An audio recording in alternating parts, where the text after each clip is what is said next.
Before 1900, every building in America had free heating. Then they ripped the entire system out in under a decade. That sounds impossible. The official story says the 19th century was dirty, primitive, inefficient, and technologically limited. We've been told people struggled through winters with coal stoves, wood furnaces, soot-covered chimneys, and endless manual labour. According to mainstream history, modern centralised heating only became practical in the 20th century, after electrical infrastructure, oil companies, and industrial utility networks expanded across the country. But the archive shows something very different. Old photographs from the 1870s and 1880s reveal massive underground steam tunnels beneath American cities. Enormous cast iron pipe systems stretched for miles under streets that supposedly had no advanced infrastructure. Government engineering records describe centralized heat distribution systems so efficient that entire city blocks operated without individual furnaces. Hotels, apartment buildings, schools, churches, and municipal structures all connected to mysterious heat grids that required almost no visible fuel delivery. And then, almost overnight, these systems disappeared. Not slowly, not naturally, not after a century of gradual replacement. They were dismantled fast. Entire tunnel networks were sealed. Pipes were buried. Boiler stations vanished from public records. Buildings designed around centralized heating were abruptly retrofitted for coal, gas, or electric systems. Newspapers stopped discussing district heating as though the technology had never existed at all. What happened? And more importantly, why would anyone remove a nearly free public heating system at the exact moment industrial energy monopolies were emerging across America? To understand the mystery, we need to start with a question historians rarely ask. Why were 19th century cities already built for infrastructure that supposedly did not exist yet? Look at photographs of Boston, Chicago, Philadelphia, New York, and St. Louis from the late 1800s. The scale feels wrong. Massive stone buildings dominate the streets. Underground utility corridors already exist. Multi-story hotels and government structures stretch across entire blocks. Advanced plumbing appears everywhere. Steel vaulting, pressure systems, steam networks, and integrated service tunnels appear long before the official timeline says they should. The mainstream explanation claims this was simply rapid industrialization, but rapid industrialization does not explain the hidden infrastructure beneath those cities, because under the streets was an entirely different world. In 1882, New York engineers documented extensive underground steam mains distributing heat across Manhattan. Officially, this system belonged to the New York Steam Company. According to historical records, centralized boiler plants generated steam which traveled through underground pipes to surrounding buildings. At first glance, that seems normal, but the details become strange fast. The system expanded at impossible speed. Within years, thousands of buildings connected to underground heat distribution. Hotels, banks, apartment complexes, churches, and office towers all operated from centralized heat sources without requiring their own major furnace systems. Think about the logistics. This happened before modern excavation equipment, before diesel machinery, before computerized engineering, before modern safety standards, before contemporary urban planning. Yet 19th century workers supposedly installed massive insulated tunnel systems beneath crowded cities with extraordinary precision, while horse carts moved overhead. And somehow they did this across multiple major American cities simultaneously. Chicago had it, Boston had it, Detroit had it, St. Louis had it, Philadelphia had it. Even smaller industrial cities operated district steam systems that modern engineers would still consider highly efficient today. But here is where the official narrative starts to break apart. Many of these systems were not experimental. They appeared fully developed from the beginning. Engineering journals from the era describe mature infrastructure with advanced pressure management, integrated return systems, condensation recovery, and centralized regulation methods that resemble modern industrial engineering standards. There is no visible developmental phase, no decades of failed prototypes, no primitive transitional systems. The networks simply appear complete. And then there is the fuel question. According to the official story, these massive heating systems operated primarily on coal, but archived delivery records often do not match the scale of heat output described in municipal documents.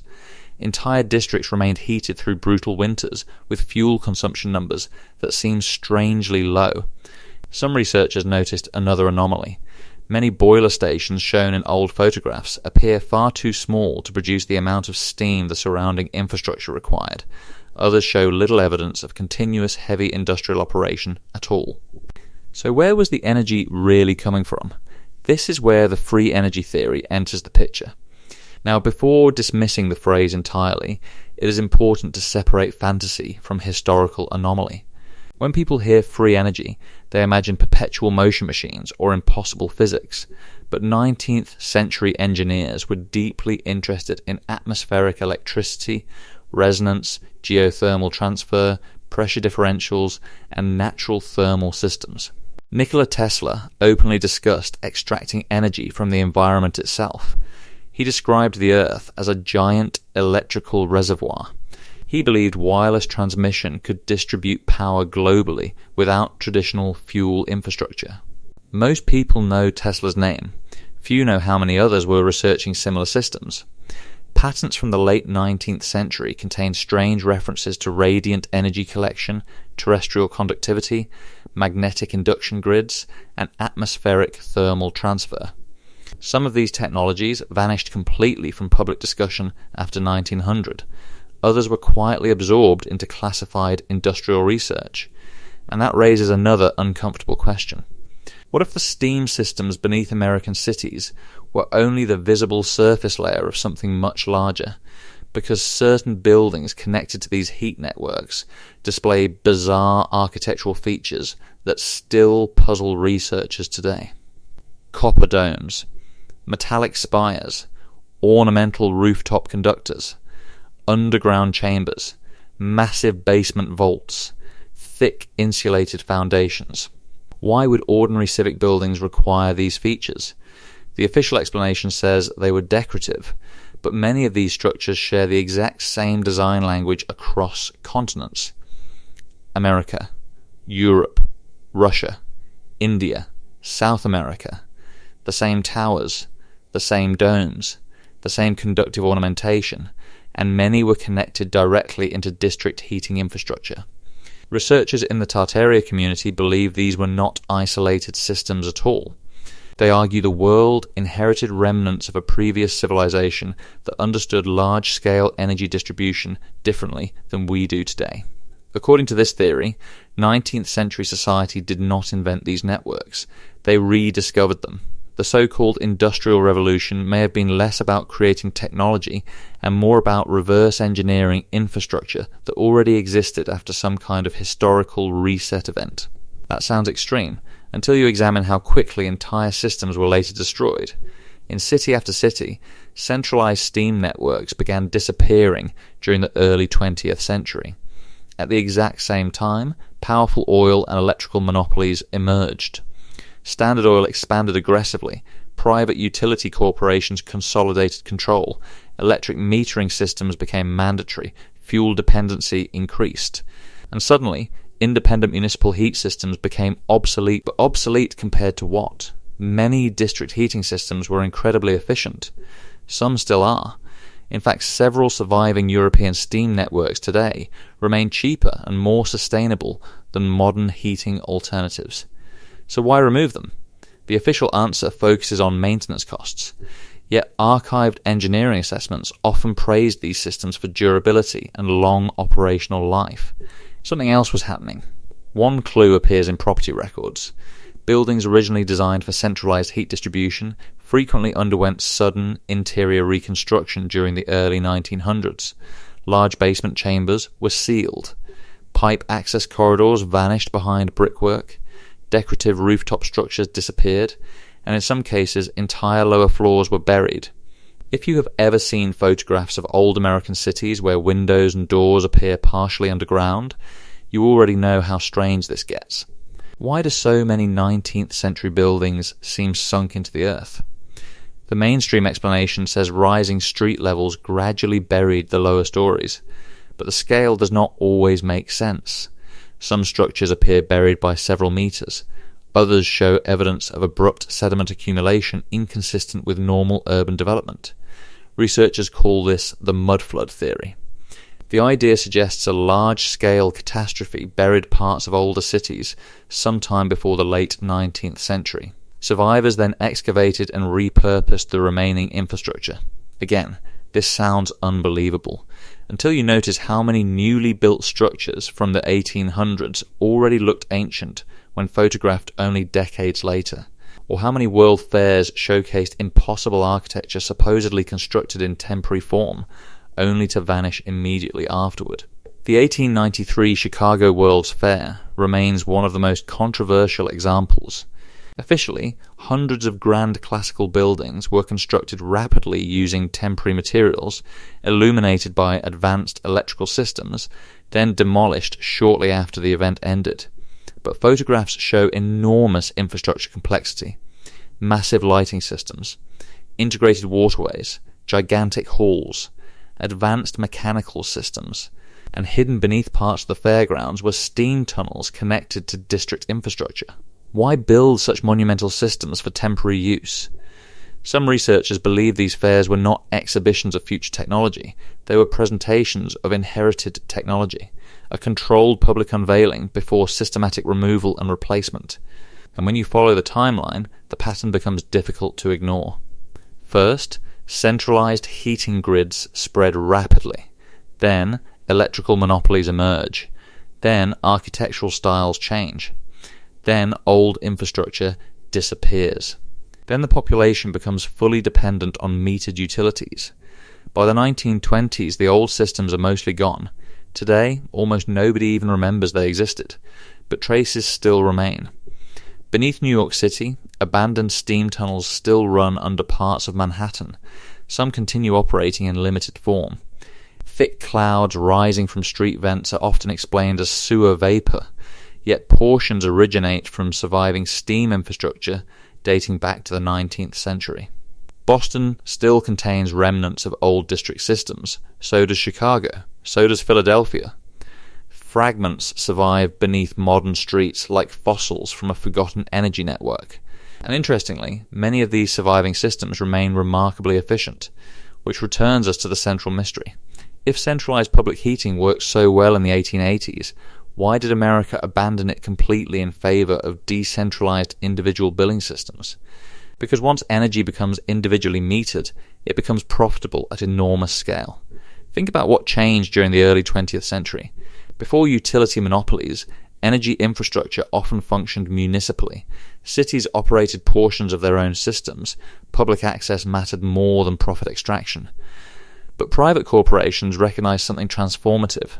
If every home depended on individualized fuel delivery and electrical consumption, then human survival itself could become monetized permanently. Heating, lighting, cooking, transportation, communication. Every aspect of daily life could generate recurring payments. And once dependency existed, alternatives could disappear quietly. The same pattern appears repeatedly throughout technological history. Streetcars replaced by automobiles, rail systems dismantled, public transit weakened, local agriculture centralized, independent energy suppressed. We've been told these changes represented progress. But what if some represented consolidation instead? Because there is another disturbing detail hidden inside 19th century heating infrastructure. Many systems produce not only heat, but power. Engineering records describe steam pressure driving turbines, elevators, ventilation systems, and mechanical equipment throughout connected buildings. This was not simple heating, it was integrated urban energy infrastructure. Some researchers believe the public only saw one piece of a broader network capable of distributing multiple forms of energy simultaneously. And if that is true, then the destruction of those systems becomes far more significant. It would mean society transitioned away from potentially decentralized infrastructure towards centrally controlled consumption models. The question is not whether technology improved. Of course it did. The question is whether certain technologies were intentionally abandoned because they threatened profitable dependency structures. Nikola Tesla believed energy should be nearly free. That belief terrified industrial financiers. JP Morgan famously withdrew support from Tesla once wireless energy transmission threatened traditional metering systems. Whether every detail of that story is accurate remains debated, but the larger principle is undeniable. Systems that cannot be easily monetized rarely survive inside centralized industrial economies, and that brings us back to the buried tunnels beneath American cities. Some independent urban explorers claim sealed chambers still exist below modern streets, forgotten corridors, massive pipe systems, bricked-off utility vaults. Occasionally construction crews uncover remnants unexpectedly. Old insulated mains, unmapped chambers, strange abandoned conduits. Most discoveries receive little attention. They are removed, sealed, or ignored. Yet the scale keeps surfacing in historical photographs, and once you start noticing it, you see the same pattern everywhere. Why did 19th century cities require such enormous subterranean systems in the first place? Why were so many civic buildings over-engineered far beyond apparent necessity? Why do architectural blueprints often omit lower-level chambers visible in surviving structures? Why did centralized heating disappear precisely when utility monopolies consolidated power? And why are discussions about alternative historical infrastructure treated almost like forbidden subjects? The official story says there is nothing mysterious here, only industrial progress, only changing technology, only modernization. But the archives show abrupt transitions, hidden infrastructure, contradictory engineering records, and city-scale systems that appeared far too advanced for their supposed era. Perhaps there is a simple explanation, or perhaps history is less complete than we've been told, because one thing becomes clear when examining the 19th century honestly. The people living then may not have been technologically primitive at all. In some ways, they may have understood infrastructure better than we do today. Modern society depends on fragile, individualized systems. Every apartment requires separate heating units. Every building duplicates mechanical infrastructure. Every household pays independently for energy generation occurring far away. But centralized thermal networks remain one of the most efficient methods ever developed for urban heating. Even modern engineers acknowledge this. Countries still using district heating often consume less energy overall than decentralized systems. So perhaps the real question is not whether free energy existed exactly as conspiracy researchers imagine. Perhaps the real question is why society abandoned systems designed around public efficiency and replaced them with systems optimized for permanent consumption. Because once you frame it that way, the disappearance of the old steam grids stops looking accidental. It starts looking economic. And economics has always shaped history more than official narratives admit. Throughout the 20th century, industrial expansion depended on scarcity models: oil scarcity, energy scarcity, resource scarcity. The entire global financial structure evolved around controlled distribution.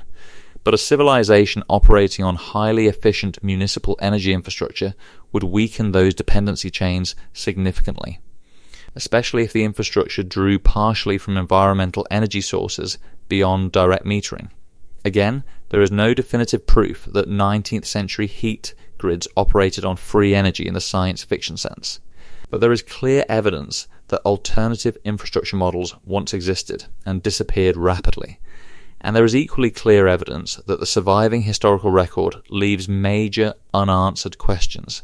Questions about buried architecture, questions about hidden tunnels, questions about vanished technologies, questions about why entire generations forgot systems that once heated major American cities. The strangest part is how few people know this history at all. Ask the average person whether 19th century America operated citywide district heating networks, and most will say no. Yet documented evidence exists, photographs exist, engineering records exist, newspaper reports exist, the systems were real. So if something that massive vanished from public awareness within a century, What else disappeared with it? That is what makes this topic so compelling. Not because every conspiracy theory must be true, but because historical memory itself appears selective. Certain technologies are celebrated endlessly, others fade unnaturally fast. And whenever enormous infrastructure projects vanish from mainstream discussion, it is worth asking who benefited from forgetting them. Maybe the answer is mundane. Maybe industrial capitalism simply evolved toward more profitable energy models. Or maybe fragments of older knowledge survived briefly after some forgotten disruption before centralized institutions consolidated control over infrastructure permanently. Either way, the result is the same. Today, most people cannot survive a single winter day without paying multiple corporations for heat, electricity, and fuel. Yet 140 years ago, cities across America already operated integrated public heating systems at extraordinary scale. That alone should make us question the official timeline of technological progress, because history is rarely as simple as we are told. The past is not a straight line from primitive to advanced. Civilizations gain knowledge, lose knowledge, rediscover knowledge, and sometimes bury knowledge. Literally. So the next time you see steam rising from a Manhattan street vent, remember this. Beneath modern America lies the skeleton of another infrastructure system, one most people forgot existed. A system that once heated entire cities. A system dismantled during the rise of modern utility empires. A system surrounded by unanswered questions about hidden technology, buried architecture, and vanished engineering methods. And perhaps the most unsettling possibility of all is this. What if the future was not stolen from us by accident? What if it was dismantled intentionally, pipe by pipe, tunnel by tunnel, until the world forgot alternative systems had ever existed? What do you think really happened to America's forgotten steam grids? Were they simply outdated infrastructure, or remnants of something much larger? Leave your thoughts in the comments below. If you enjoyed this investigation, make sure to like the video, subscribe to the channel, and turn on notifications for more hidden history, forbidden archaeology, and forgotten technology stories the mainstream refuses to discuss. And remember, the greatest historical mysteries are often hidden beneath the cities we walk through every day.